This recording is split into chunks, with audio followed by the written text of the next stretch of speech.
3 years ago, my father stepped down as COO of the research firm he founded. For nearly 7 years, he had assured me that I would take over his role. So, it was a shocking blow when, during the retirement party I had meticulously organized, he unexpectedly named my brother-in-law, William, as his successor. This decision blindsided me. I had devoted 7 years to the company, while William, just 29 and married to my sister for 3 years, had only been involved for about a year. Although I respected William and recognized his contributions, I felt utterly devastated and unjustly overlooked. When I confronted my father in private, he justified his choice by claiming that William displayed more of the leadership qualities he valued. He believed William would be a better steward for the company's future. My father's doubts about my potential stemmed from a family dinner months earlier, where I had inadvertently revealed my struggle with generalized anxiety disorder by accidentally dropping my prescribed medication. While my mother responded with compassion, my father was less understanding. To him, mental strength was paramount, and he began to question my leadership abilities because of my anxiety. Despite my reassurances that my condition had never interfered with my work, he accused me of using it as an excuse, concluding that William, with his perceived resilience and qualities reminiscent of his own, was the superior choice for COO. This decision profoundly impacted my respect for my father and irreparably altered our relationship. He told me I was welcome to leave the company if I wished, making it clear that he lacked faith in my ability to lead. The realization hit me hard during his retirement party, prompting me to leave early and cut ties with him. The pain lingered. He had chosen someone else for a position I had been promised, seemingly influenced by his perception of my anxiety as a weakness. In response, I resigned and quickly sought a new job. Tensions escalated when my sister accused me of attacking her personally with my angry resignation over the COO decision, resulting in a rift between us. Over the past 4 years, communication with my family has dwindled. I occasionally meet with my mother, who implores me to reconcile with my father, but I remain uninterested. Recently, she frantically informed me that the new COO, William, had been arrested for tax fraud, implicating my father due to their connection. She urged me to reconnect with my father, possibly to testify on his behalf, but I flatly refused. The risk of being embroiled in a fraud investigation that might involve other executives was too high. I told my mother that if my father genuinely needed my help, he should reach out himself. I believed maintaining my distance from the company's turmoil was in my best interest. My mother accused me of being childish and insisted that I should speak to my father to mend fences, emphasizing the need for family unity in tough times. I found her demands unreasonable and remained firm in my decision not to contact him, which only upset her further. She called me selfish and heartless, criticizing me for holding on to past grievances. Her comments stung, especially since I felt she would struggle to forgive if she were in my position, overlooked for a COO position I had worked hard for. It felt unjust to expect forgiveness when my father hadn't even acknowledged the pain he caused. Our conversation devolved into a heated argument, and in a moment of bitterness, I remarked that the troubles befalling him and William were karma for how they had treated me. After a tense silence, my mother hung up, and I later discovered she had blocked me. I felt isolated and regretful about my harsh words, contemplating calling her back but realizing she had made that impossible. It's been weeks since she blocked me, leaving me cut off not only from her but from any familial support. Although my friends have been supportive, losing my last familial connection has been difficult.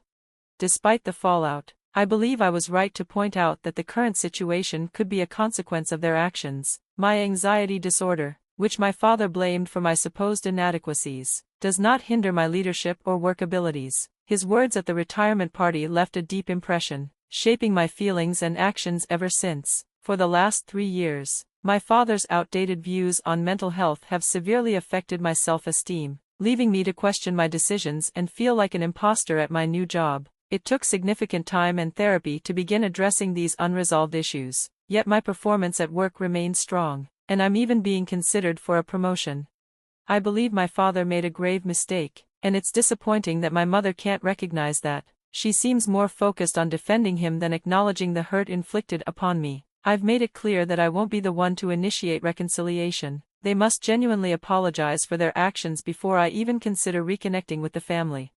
Recently, my sister visited, clearly distressed over her husband's legal troubles involving a federal crime. Despite the tension, I couldn't turn her away and tried to offer emotional support. She was unaware of the issues until they escalated and expressed a desperate hope that I could use my workplace connections to help. She mentioned that my boss's spouse is a court reporter, suggesting I could leverage that relationship for assistance, even offering to pay for any help. I found her request inappropriate and firmly declined. I explained that I couldn't involve my employers or their connections in such matters, nor did I want to compromise my professional standing or moral principles. I had hoped she visited for emotional support, not to seek favors, and her request underscored how misaligned our values had become. When my sister approached me for help regarding William's tax fraud situation, I made it clear that, while I held no personal animosity toward him, I couldn't get involved in any legal manipulations. My decision was purely pragmatic. I didn't want to risk becoming entangled in a situation that could jeopardize my own position. I was open to offering emotional support, but that was the limit of my involvement. Despite my reasoning, my sister took my refusal hard. She accused me of harboring a grudge against her husband for taking the position I had hoped for at the company. I tried to explain that my feelings were more about the situation itself rather than personal resentment toward William. Sure, I might have felt a hint of resentment, but it wasn't a grudge. To me, William wasn't significant enough to warrant such feelings. Unfortunately, my attempts to clarify fell on deaf ears. My sister persisted, calling me petty and selfish, a sentiment that seemed to mirror what our mother had said. This led to a heated argument, and I finally asked her to leave my home. It was especially frustrating because during my own challenges, she hadn't offered the support I had hoped for. I was willing to extend my sister the benefit of the doubt. Her actions seemed to follow a long pattern of taking personal digs at me whenever things didn't go her way. The argument escalated quickly, with both of us raising our voices until we were shouting over each other, unable to comprehend what the other was saying. Eventually, she stormed out, leaving me deeply upset. Reflecting on the situation, I felt a profound regret for maintaining contact with my family over the past 3 years, wishing I had distanced myself sooner. This ongoing turmoil made me question the sincerity of the relationships I had. It seemed the support I thought I had from my mother was superficial. The realization that I had possibly wasted years trying to maintain a connection that was ultimately detrimental was painful, reinforcing the notion that distancing myself might have been the better choice from the start. Even after my sister's hysterical behavior and the exhausting fallout, I found it incredibly hard to completely sever ties with my family. Memories of our childhood bond tugged at my heart, making it even more painful to think about our current strained relationships. It was disheartening, and I often wished it could all just be resolved. For days passed in silence after my sister's dramatic visit, leaving me to think perhaps my family had finally decided to leave me alone. However, today my parents showed up unexpectedly, determined not to repeat the same mistake I made with my sister. I initially refused to let them in. I told them through the door that I saw no point in rehashing old arguments or wasting more time. To my surprise, my father wasn't there to ask for help but to apologize. He admitted he had made significant mistakes and, although he knew his apology couldn't undo the past, he wanted to express his remorse. This caught me off guard. I hadn't expected him to acknowledge his actions, especially since the last time we spoke was the night he openly called me a disappointment at his retirement party. I listened as he apologized, and while I appreciated his effort, I explained that forgiveness wasn't something I could easily offer. The pain from the past 3 years, combined with his prolonged silence, couldn't simply be erased by his sudden acknowledgement of guilt. I told him I needed time to process everything and that I couldn't guarantee forgiveness. It wasn't just the initial betrayal that hurt but also the long period it took for him to recognize and address his wrongdoings. When he finished his apology, I braced myself for anger or an outburst, but instead, he expressed his willingness to give me all the time I needed, accepting that I might never want to rebuild our relationship. This moment was a significant turning point, revealing the complexities of family dynamics and the slow, often painful journey toward potential reconciliation. Even with his readiness to wait, the deep scars of the past made it clear that any path forward would be fraught with challenges. As we stood outside my door, my father shared a revelation about the past 3 years. He admitted that his decision was not just a mistake but a deeply misguided one, influenced by outdated notions of mental toughness passed down from his father. He confessed that the men in his family were taught to view emotional struggles, like anxiety, as signs of weakness, excuses for not meeting life's demands. When he discovered I was taking anti-anxiety medication, his fear of the business failing clouded his judgment. leading him to doubt my capability to lead. After our fallout, he harbored resentment towards me but eventually began to question his beliefs as he learned more about anxiety and even recognized some symptoms in himself. He had been contemplating reaching out to me when the scandal with William erupted, delaying his plans.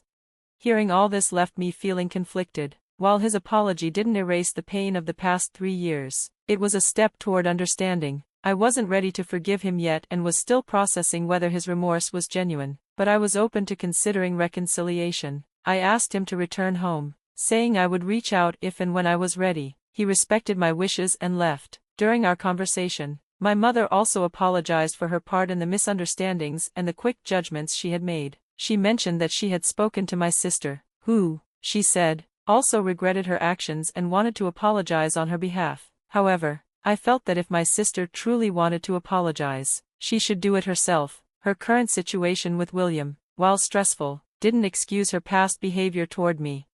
Now, with most of my family having offered apologies, I was left with a lot to ponder. This unexpected wave of contrition from my family was overwhelming, and I needed time to decide how, or if, I wanted to move forward with each of them. Deciding whether to accept my family's apologies was one of the toughest choices I faced. For 3 years, I had lived without any real contact with them, except for my mother, and even our relationship had been strained. On one hand, I felt tempted to forgive and move past everything, eager to stop the constant replay of hurtful events in my mind. I didn't want to be held back by lingering resentment. On the other hand, I was unsure if forgiving them was the right decision or if it merely allowed them to escape accountability. The complexity of my feelings was compounded by my deep-seated longing for family connections. Despite everything, I missed them terribly, which only added to my confusion. I made it clear that I wouldn't assist my family with their current troubles, standing firm on my principles. This stance wasn't about whether they expected my help, it was about maintaining my integrity. I decided to take some time to reflect. If their apologies were genuine and not just a desperate attempt to draw me back in during a crisis, it could mean the possibility of mending our fractured relationships. Fast forward 4 months, and I've been busy with new developments in my life. Eventually, my sister, having dealt with her own issues with William, apologized in person. I gave her the same response I had given our parents, would consider reconciliation, but it would be on my terms. After much thought, I agreed to slowly rebuild our relationship, starting with monthly dinners. The first dinner was awkward, but their efforts to mend our bond were evident. My father even offered me the COO position at the family business, which I declined. For now, I need more time to decide if I want to take on such a responsibility. Amidst all this, there's been a bright spot. I've started dating a longtime friend. She's been the one who encouraged me to give my family a second chance. Our relationship has brought a lot of joy and new energy into my life, helping me balance the ongoing dynamics with personal happiness. So far, things are looking up, and I'm content with where I am.